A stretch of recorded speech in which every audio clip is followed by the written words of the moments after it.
కేవలం ఒక్క phone call వల్ల 19-25 మంది రా ఏజెంట్స్ పాకిస్తాన్‌లో చాలా దారుణంగా చంపబడ్డారు. ఆ ఒక్క కాల్ వల్ల పాకిస్తాన్‌లోని మన రా నెట్వర్క్ మొత్తం కుప్పకూలిపోయింది. అసలు ఆ ఒక్కరోజు అలా జరుగుండకపోతే ప్రపంచ దేశాల ముందు అడుక్కుతినే ఈ పాకిస్తాన్ ఈరోజు మన భారతదేశం ముందు చచ్చిన పాములా పడి ఉండేది. అసలు ఏంటి ఆ ఫోన్ కాల్? అది చేసింది ఎవరు?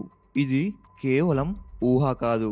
భారతదేశ రాజకీయ చరిత్రలో 1977, 79 మధ్యలో జరిగిన ఒక చీకటి అధ్యాయం. ఆ ఫోన్ కాల్ చేసిన వ్యక్తి ఇంకెవరో కాదు. స్వయాన మన మాజీ ప్రధాని మొరార్జీ దేశాయ్.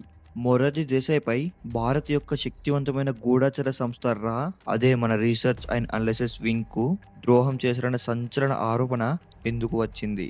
ఆయన తీసుకున్న ఒకే ఒక నిర్ణయం పాకిస్తాన్‌లో మన ఏజెంట్ల నెట్వర్క్‌ను ఎలా నాశనం చేసింది? అసలు కహూటా అనే కేంద్రానికి మొరార్జీ దేశాయ్‌కి ఉన్న సంబంధమేమిటి?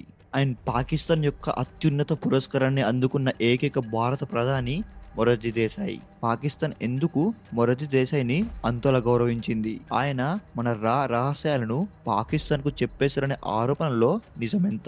కహోటా అణు కేంద్రాన్ని ధ్వంసం చేయాలని మన రా చీఫ్ బతిమాలితే ప్రధాని మొరార్జీ దేశాయ్ ఎందుకు ఆ ఆపరేషన్ ఆపేశారు? పాకిస్తాన్ అణ్వాయుధ శక్తిగా మారడానికి ఆ ఒక్క నిర్ణయమే కారణమా? అసలు ఆ రోజు ఢిల్లీలో ఏం జరిగింది? రండి ఈ అన్ని ప్రశ్నలకు జవాబులు ఈరోజు మనం తెలుసుకుందాం. వీడియోని లాస్ట్ వరకు చూడండి. చాలా ఇంట్రెస్టింగ్‌గా ఉంటుంది. ఈ టాపిక్ క్లియర్‌గా అర్థం కావాలంటే ముందుగా ఆ రోజుల్లో పరిస్థితి అర్థం చేసుకోవడానికి ట్రై చేద్దాం. 1971లో ఇందిరాగాంధీ హయాంలో రా సంస్థ ఏర్పాటయ్యింది. అయితే 1974 భారతదేశం పోఖ్రాన్ అణు పరీక్షలు చేయడంతో పాకిస్తాన్ కూడా ఎలాగైనా అణ్వాయుధాలను సొంతం చేసుకోవాలని బలంగా నిర్ణయించుకుంది. దానికి వారు ఎంచుకున్న రహస్య కేంద్రమే కహోటా న్యూక్లియర్ ఫెసిలిటీ. కానీ మన రా మేధస్సు అద్భుతం. పాకిస్తాన్ అణు రహస్యాన్ని ఛేదించడానికి రంగంలోకి దిగింది. మన ఏజెంట్లు కహోటాలో పనిచేసే పాకిస్తాన్ సైంటిస్టుల వెంట పడ్డారు. వాషింగ్ మిషన్లలో వచ్చే యురేనియం రేణువుల ద్వారా కహోటా కేంద్రం ఎక్కడ ఉందో, ఎంత అభివృద్ధి చెందిందో తెలుసుకోగలిగారు. పాక్ అణు కార్యక్రమం ఎంత త్వరగా ముందుకు వెళ్తుందో ఈ నివేదికలు స్పష్టంగా చెప్పాయి. ఆ నివేదికలు ఢిల్లీకి చేరే సమయానికి భారతదేశ రాజకీయ చరిత్ర పూర్తిగా మారిపోయింది. 1977లో ఎమర్జెన్సీ తర్వాత జనతా పార్టీ గెలిచి మొరార్జీ దేశాయ్ దేశ ప్రధాని అయ్యారు. గాంధీయవాది అయిన ఆయనకు గూఢచర్య సంస్థలు, రహస్య ఆపరేషన్లంటే ఏమాత్రం నమ్మకం లేదు. ఆయన దృష్టిలో రా అంటే కేవలం ఇందిరాగాంధీ యొక్క రాజకీయ సాధనం.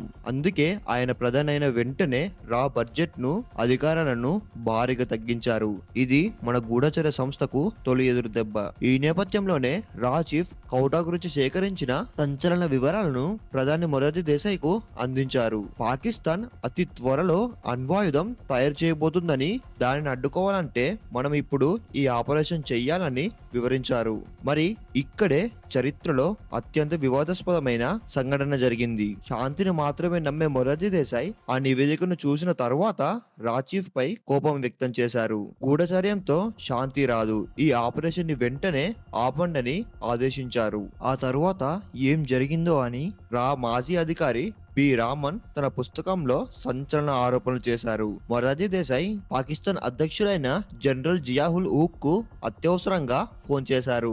పాకిస్తాన్ అణు కార్యక్రమం గురించి భారతదేశానికి పూర్తిగా తెలుసు. ఈ గూఢచర్యానికి పాల్పడుతున్న భారతీయ ఏజెంట్ల నెట్వర్క్ గురించి కూడా నాకు సమాచారం ఉంది. మీరు దీన్ని ఇప్పుడు ఆపకపోతే నేను బయట పెట్టాల్సి వస్తుంది అని పరోక్షంగా హెచ్చరించారు. జియాఉల్ హక్ కు ఈ సందేశం చాలు. ఆయనకు అర్థమైపోయింది, భారత ప్రధాని స్వయంగా సమాచారాన్ని అందించారంటే అది ఎంత పటిష్టమైందో ఆయన ఊహించగలిగాడు. వెంటనే పాకిస్తాన్ సైన్యం రంగంలోకి దిగింది. మన గూఢచారుల్ని ఒక్కొక్కరిగా పట్టుకున్నారు. పాకిస్తాన్ లోని మన ఏజెంట్లు చిత్రహింసలకు గురయ్యారు. చాలా మంది దారుణంగా హత్య చేయబడ్డారు. కొంతమంది దశాబ్దాల పాటు జైళ్లలో మగ్గారు. మొరార్జీ దేశాయ్ తీసుకున్న ఒకే ఒక్క నిర్ణయం రా యొక్క పాక్ నెట్వర్క్ ను శాశ్వతంగా నాశనం చేసింది. ప్రశ్నించింది. అసలిక్కడ మొరార్జీ దేశాయ్ ఉద్దేశం ఏమిటి? ఇది ఉద్దేశపూర్వకమైన ద్రోహమా లేక శాంతి కోసం తీసుకున్న అమాయకమైన నిర్ణయమా? మొరార్జీ దేశాయ్ ఈ ఆరోపణలను ఎప్పుడు ఒప్పుకోలేదు. నేను కేవలం జియాహుల్ హుక్ తో మాట్లాడాను, అణుపరీక్షలు చేయవద్దని మాత్రమే చెప్పాను, అందులో తప్పేముందని ఆయన వాదించారు. ఆయన దృష్టిలో రహస్య ఆపరేషన్ల కంటే దేశాల మధ్య నమ్మకమే ముఖ్యం.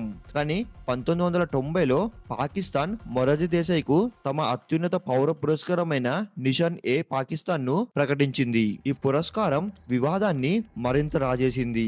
ఈ పురస్కారం ఇవ్వడానికి కారణం ఆయన భారత్ పాక్ మధ్య శాంతి కోరుకోవడమేనా లేక పాకిస్తాన్ యొక్క అతిపెద్ద శత్రువు అయిన రాకు ఆయన పరోక్షంగా సహాయం చేయడమేనా?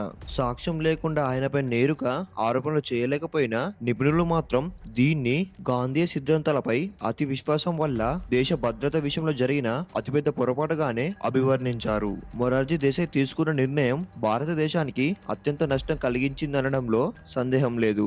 పాకిస్తాన్ లో మన గూఢచర్య వ్యవస్థ మళ్లీ కోలుకోవడానికి సంవత్సరాలు పట్టింది. అదే సమయంలో పాకిస్తాన్ అణ్వాయుధాలు తయారు చేసి ప్రాంతీయ శక్తిగా ఎదిగింది. ఒక దేశ ప్రధాని తన గూఢచర్య సంస్థపై నమ్మకం లేకపోవడం ఎంత ప్రమాదకరమనేది ఈ సంఘటన నిరూపించింది. మరి మీరేమనుకుంటున్నారు? మొరార్జీ దేశాయ్ చర్య అదొక ద్రోహమా లేక కేవలం రాజకీయ అమాయకత్వమా? మీ అభిప్రాయాన్ని కింద కామెంట్స్ లో తెలియజేయండి. మరిన్ని ఇలాంటి ఇంట్రెస్టింగ్ టాపిక్స్ మిస్ అవ్వద్దనుకుంటే వెంటనే మన ఛానల్ ని సబ్స్క్రైబ్ చేసుకోండి. And thank you for watching.